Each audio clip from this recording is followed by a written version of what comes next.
पहनकर बच्चियों को पढ़ाना और स्कूल से घर आते समय वो साड़ी निकाल कर रखना और वो जो सुबह पहनी हुई साड़ी जिसके ऊपर कीचड़ पड़ा है उसको वापस पहन देना और वापस वो पहनकर घर आ जाना, ऐसे बताकर अपने पत्नी का हौसला बढ़ाने का काम ये एक आदर्श है। No one can imagine such type of husband कि अपने पत्नी का अपमान हो रहा है लेकिन फिर भी उसके ऊपर एक उपाय बताकर कहता है नहीं तुमको बच्चों को पढ़ाना है। ये ज्योतिबा थे। देखिए कैसे हमारे समाज में पुरुष प्रधान संस्कृति है। शादी होती है और बच्चा जब नहीं होता ना तो क्या कहते हैं कि जो पत्नी है ना इसे संतान नहीं हो रही है। मतलब ऐसे माना जाता है कि इसे के कारण संतान नहीं हो रही है, वही दोषी है। खैर दोष तो पुरुष में भी हो सकता है लेकिन दोषी महिला को ठहराया जाता है। सावित्री को बच्चे नहीं हो रहे थे। जब सावित्री को बच्चे नहीं हो रहे थे तो आयरनी यह है कि सावित्री के पिता ने महात्मा को कहा, मतलब महात्मा के ससुर ने महात्मा को कहा कि सावित्री से तो तुमको संतान नहीं हो रही है तो तुम दूसरी शादी क्यों नहीं कर लेते।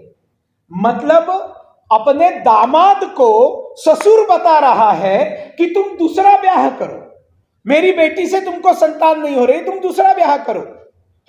तो ज्योतिबा जवाब देते हैं अपने ससुर को कि दोष तो मुझ में भी हो सकता है। ये किसने बताया कि सावित्री को संतान नहीं हो रही, हो सकता है कि मुझे संतान नहीं हो रही है।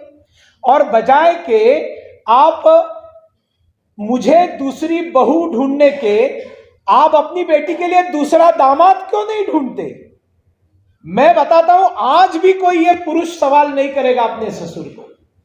आज कोई ससुर ये सवाल कर सकता है अपने दामाद को कि मेरी बेटी से तुमको बच्चा नहीं हो रहा है तो दूसरी शादी कर लो, लेकिन आज कोई दामाद ये उल्टा सवाल ससुर को नहीं पूछेगा, 200 साल बाद नहीं पूछेगा। ये सवाल महात्मा ने पूछा था। महात्मा के बहुत सारे जो इंस्पायरिंग इंसिडेंट्स है उसमें कुछ बच्चे हो जाते हैं शादी से पहले और समाज में मान्यता नहीं थी ऐसे बच्चों को। और उस समय मैंने कहा ना बालगृह उस समय नहीं था, अनाथाश्रम नहीं था और इनको बच्चा नहीं हो रहा था। तो ज्योतिबा ने सोचा कि मुझे बच्चा क्यों नहीं हो रहा है। शायद ईश्वर की यह इच्छा है कि चाहकर मुझे इसलिए बच्चा नहीं दे रहा है क्योंकि अनचाहे जो बच्चे होते हैं उनका मैं बाप बनूं और उनके लिए मैं कुछ शुरू करूं। ऐसे सोचकर महात्मा ज्योतिबा फुले ने अनचाहे जो बच्चे होते हैं, कोई मंदिर पर छोड़कर जाता है, कोई कचरे के डब्बे में डालकर जाता है, ऐसे नाजायज बच्चे तो हम नहीं कहेंगे कि बच्चा क्या नाजायज है, बच्चा तो 100% जायज है। अगर नाजायज कोई है तो उसके माँ बाप नाजायज है जो उसको छोड़कर चले जाते हैं। तो ऐसे नाजायज बापों की जायज संतानों को लेकर उन्होंने पहला जो है अनाथ आश्रम शुरू किया था। तब सारा समाज उसके पिता के पास चला गया, महात्मा के पिता के पास चला गया और बताया आपका बेटा क्या कर रहा है, इसके कारण समाज में कुरीतियां बढ़ेगी, ये टेंडेंसी बढ़ेगी कि शादी के बिना बच्चा पैदा करो, बच्चे संभालने के लिए आश्रम है, इसको बंद करने के लिए बताओ। नहीं करोगे तो हम तुम्हारा सामाजिक बहिष्कार करेंगे। ज्योतिबा फुले के पिता को वहां के तथाकथित लोगों ने कहा कि तुम्हारा सामाजिक बहिष्कार करेंगे। तो ज्योतिबा फुले के पिता ज्योतिबा को बुलाकर कहते हैं बेटा तुम ये बंद करो जो तुम कर रहे हो, नहीं तो लोग मेरा सामाजिक बहिष्कार करेंगे। ज्योतिबा ने कहा मैं बंद नहीं करूंगा। तब पिता ने कहा फिर मुझे तो सामाजिक बहिष्कार का सामना नहीं करना पड़ना है, तो तुम या तो ये अनाथाश्रम बंद करो या फिर तुम मेरे घर में रहना छोड़ दो। महात्मा ने उसी क्षण पिता का घर छोड़ दिया और पति पत्नी जाकर रहना चालू किया।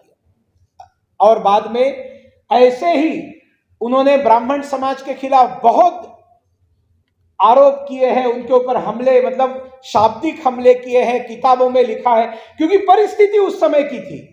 लेकिन आपको यह भी मालूम रहना चाहिए कि उस जमाने में कई पढ़े लिखे ब्राह्मण महात्मा ज्योतिबा फुले के साथ थे।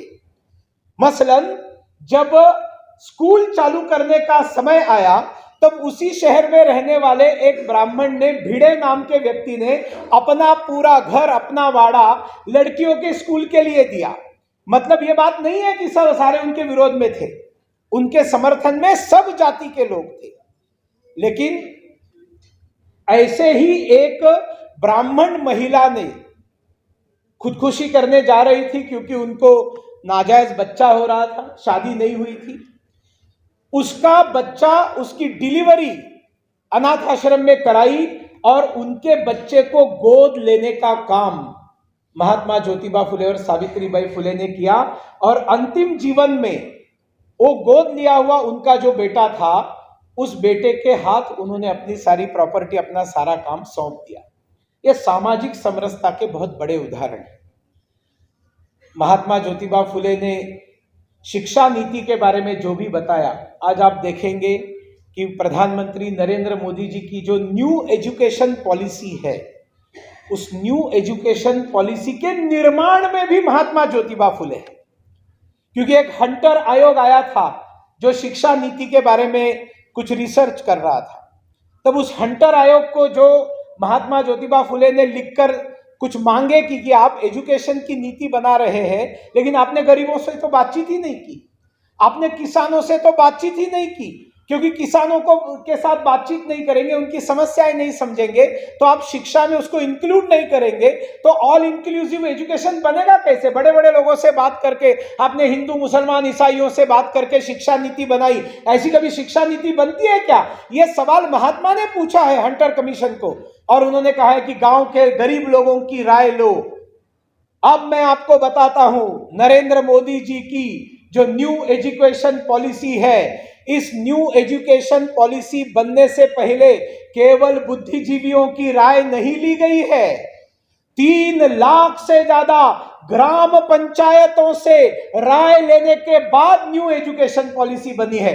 आपको मालूम भी होना चाहिए और आपने सबको बताना भी चाहिए कि ये जो नई शिक्षा नीति आ रही है, उसमें इस देश के देहात में रहने वाले गरीबों ने भी अपने सुझाव दिए हैं, जिनको इनकॉर्पोरेट करने का काम मोदी सरकार ने किया है। महिलाओं के बारे में आज ही हम सब लोगों ने ट्वीट किया, महिलाओं के लिए कमिटेड मोदी सरकार। ये महात्मा ज्योतिबा फुले का मार्गदर्शन नहीं है, उनका स्वप्न नहीं है जो मोदी सरकार साकार कर रही है। दलितों के लिए इतने सारे काम जो केंद्र सरकार ने किए हैं, सोशल रिस्पॉन्सिबिलिटी की बात नरेंद्र मोदी जी ने मुख्यमंत्री बनने के बाद गुजरात में सीएम हाउस में जो गृह प्रवेश किया, हम लोगों में कुमारिका गृह प्रवेश करते, बराबर है ना आशीष जी? कुमारिका गृह प्रवेश करती है, छोटी बच्ची को हम गृह प्रवेश के लिए उसके सर पे वो एक नारियल डाला हुआ एक ये लोटा रखकर उसमें चावल रख के, आम के पत्ते, पीपल के पत्ते रखकर उसको अंदर लेकर जाते हैं। नरेंद्र मोदी जी ने गुजरात सरकार में काम करने वाले एक दलित कर्मचारी की बेटी को लेकर अपना गृह प्रवेश किया था, जब वो गुजरात के मुख्यमंत्री आवास में प्रवेश कर रहे थे। नरेंद्र मोदी जी को जितना भी उनके मिले हुए उपहार मिलते थे, उसकी नीलामी करके जो पैसे आते थे, 12 साल गुजरात के मुख्यमंत्री थे, 300 करोड़ रुपया उनको मिला। ये 300 करोड़ रुपया उनकी पर्सनल प्रॉपर्टी, पर्सनल इनकम है या नहीं है, बताइए मुझे। उनको मिले हुए उपहारों की नीलामी करके 300 करोड़ रुपया मिले थे। सारा पैसा उन्होंने शेड्यूल कास्ट और शेड्यूल ट्राइब और गरीब लड़कियों की शिक्षा के लिए दे डाला। ये महात्मा ज्योतिबा फुले का विजन नहीं है? नरेंद्र मोदी जी जब मुख्यमंत्री बने गुजरात के, 2% लड़कियां भी स्कूल नहीं जाती थी गुजरात में, और सारी ड्रॉप आउट होती थी, ग्रेजुएट तो कोई बनता नहीं था, ऐसी परिस्थिति थी शहरों में, कुछ गिने चुने उदाहरण छोड़कर। मोदी जी ने घर घर जाकर अपनी बेटी को पढ़ाओ, हाथ जोड़ के घर घर जाकर बेटी को पढ़ाओ, ये बताना मुख्यमंत्री ने शुरू किया। सारे मंत्री जाने लगे, विधायक जाने लगे, सरकारी अधिकारी जाने लगे, और आपको बताने में मुझे प्रसन्नता है, 12 साल गुजरात में मोदी सरकार पूरी करते समय 100% लड़कियां स्कूल में जाने लगी, 100% लड़कियां। क्या ये सावित्रीबाई फुले के सपनों को साकार करने की बात नहीं है? नरेंद्र मोदी सरकार ने जो महिलाओं के लिए जो काम किए हैं, वो सारे ज्योतिबा और सावित्री के सपनों को साकार करने वाली ये सरकार है। और उसके खिलाफ जो प्रचार करते हैं, उन्होंने दशकों तक इस राज्य में, इस देश के अंदर काम किया और कुछ नहीं किया, बजाय के सत्ता का केवल उपभोग किया। साथियों, मैं प्रमुख वक्ता नहीं हूं, ये कुछ समय के लिए मैं भूल गया था। हमें गुरु प्रकाश जी से सुनना है। ऐसा न हो कि गुरु मुझे आकर बोले भैया मेरे सारे मुद्दे तो आप ही ने बता दिए, लेकिन I am confident that every speaker present in this hall has got ample of points, number of points and material about Mahatma Jyotiba Phule कि हम 5 वक्ता भी बोलेंगे तो भी महात्मा का जीवन कार्य उसमें कवर होने वाला नहीं है।